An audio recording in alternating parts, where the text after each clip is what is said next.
As a student of the social sciences, I have been fortunate to participate in some remarkable academic programs that have left exceptional impression on me. They have shaped my beliefs, shaped my thoughts, and they have made me more international and widened the horizon of my creative imagination. In May 2010, I took part in a short but a remarkably unique Erasmus intensive program on diversity inclusion for social cohesion, or briefly known as the IP Disco program. The program was organized by the Protestant University of Applied Sciences Germany in association with its 4 partner institutions: Diakonia University of Applied Sciences Finland, Newman College of Higher Education UK, Jacob Institute, Charles University in the Czech Republic, Douglas University, Poland, and KH Kempen University College, Belgium. The program took place in 2 small but beautiful German cities, Stuttgart and Ludwigsburg, and was sponsored by the German Academic Exchange Service DAAD, Education and Cultural Lifelong Learning Program of the EU, and Erasmus Exchange Program.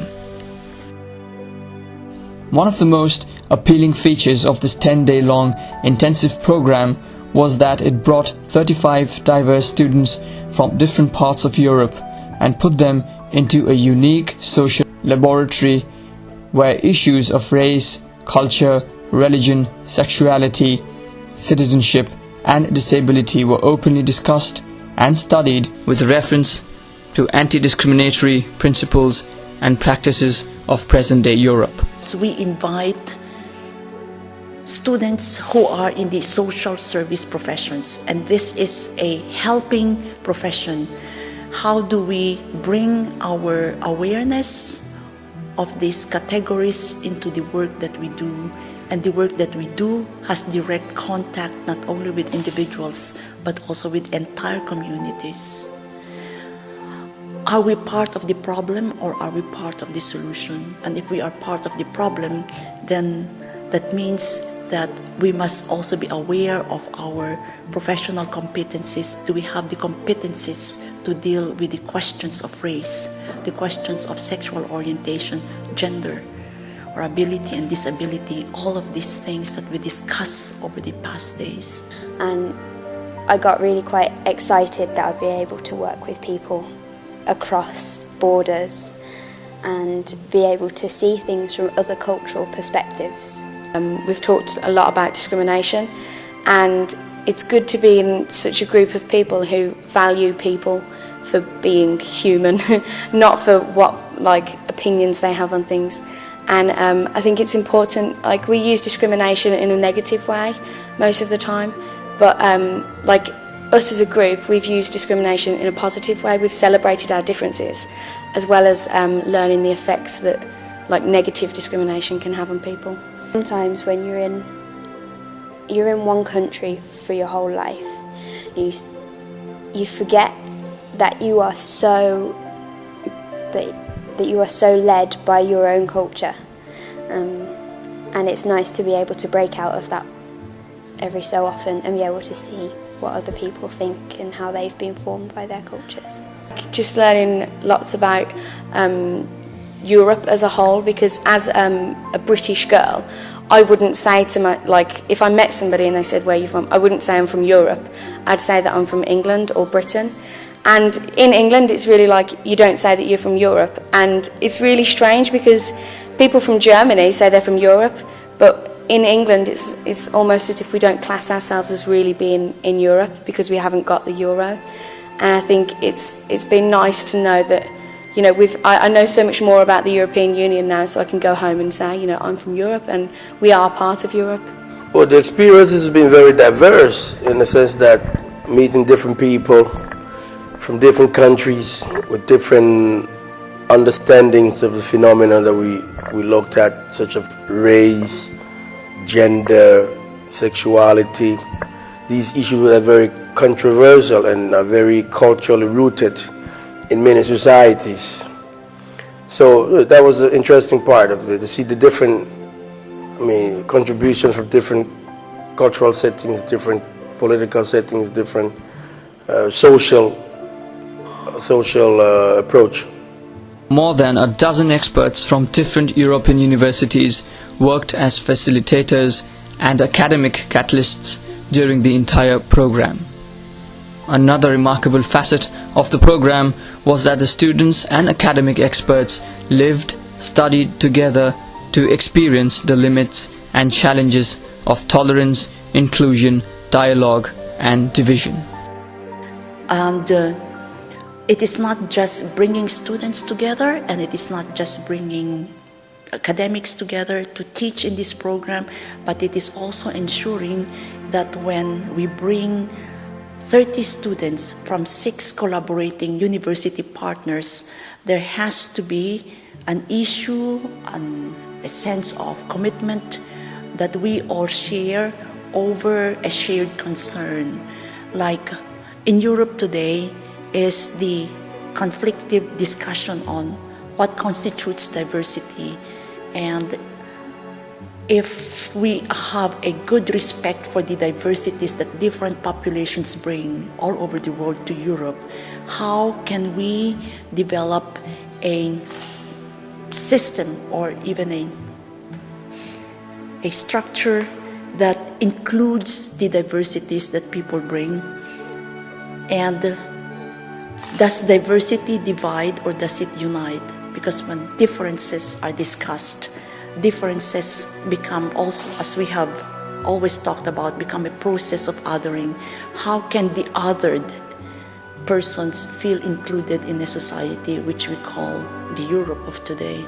Teaching sessions offered at the program were very diverse in nature and were prudently tailored to provide an in-depth knowledge and understanding of the chosen subject areas. The teachers, who came from all over Europe, talked a lot about the burning social issues that the world is facing today. They opened up the issues of identity, race, religion, sexuality, ability, disability, citizenship, labor rights, globalization, cultural shifts, and many other stimulating issues that continuously engaged the participants into an invigorating state of discussion. We've dealt with many issues to do with sexuality, race, gender. We've also dealt with the way that those are intrinsically linked with each other. We also dealt with religion and just having discussions around transculturality and how that is, there are just so many links between each thing that you can't separate one from the other. So you can discuss, you might be discussing race and you will lead on to a discussion where you end up talking about religion. You're talking about religion and you end up talking about sexuality because they're all just so linked. I think we've learned as well that sexual orientation is not really included in discrimination that much. But I think today, like, discrimination is anything negative said about a difference to people, about somebody, and I think that's, like, we've learned a lot about that as well.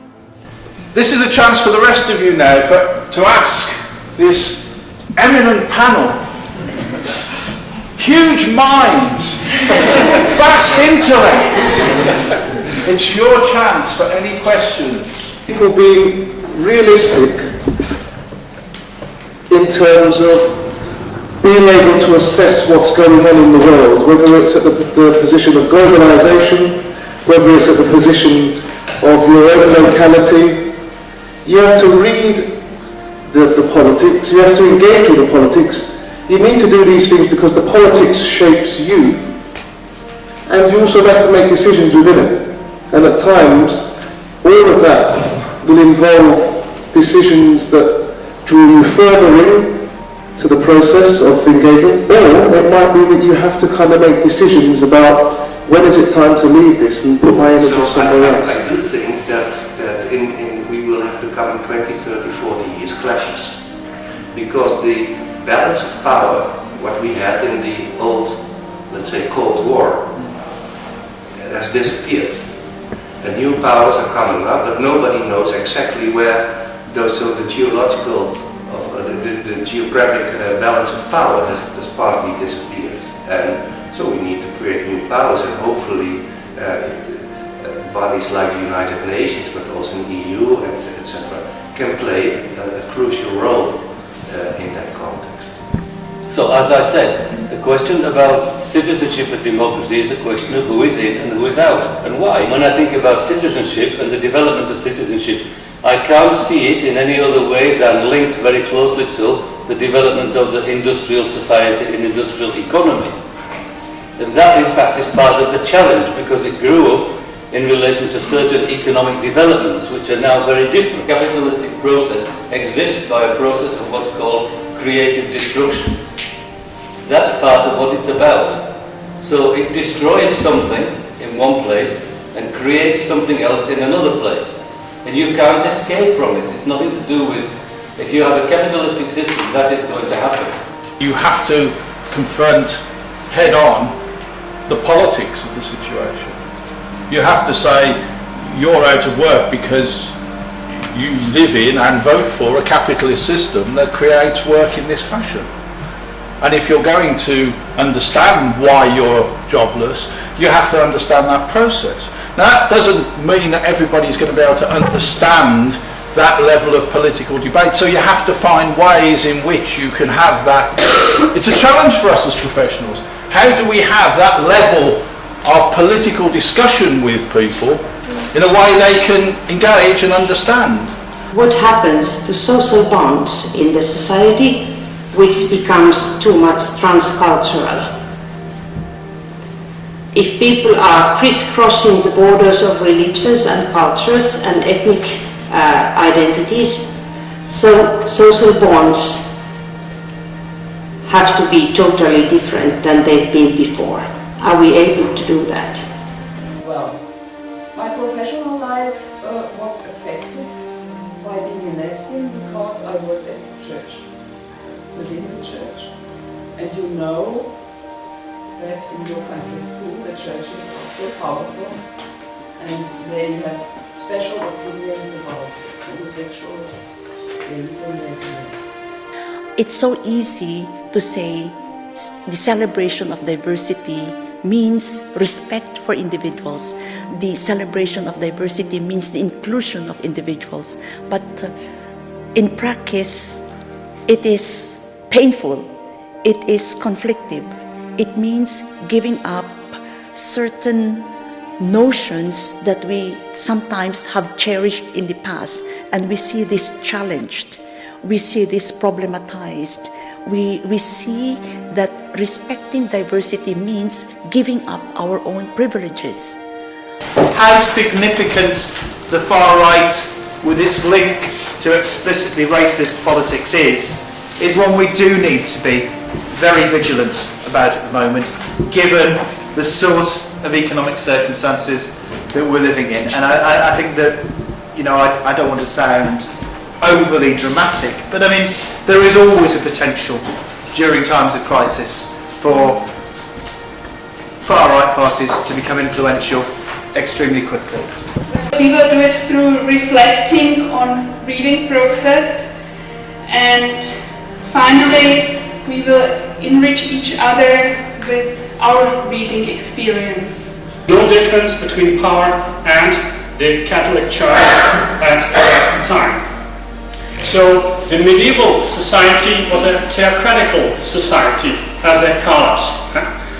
God was the center and everything was explained by God. If you make a Marxist analysis of it, it means that those which had power used religion to explain why they had everything. We are disabled, so the state is still keeping these words, although in social work we really try, especially in our university, to use the right word, to always be inclusive, non-discriminating. People and also between traditional ideas and what is new, unfamiliar, or perhaps even forgotten. Your generation will be challenged as never before, and this is really my internal belief.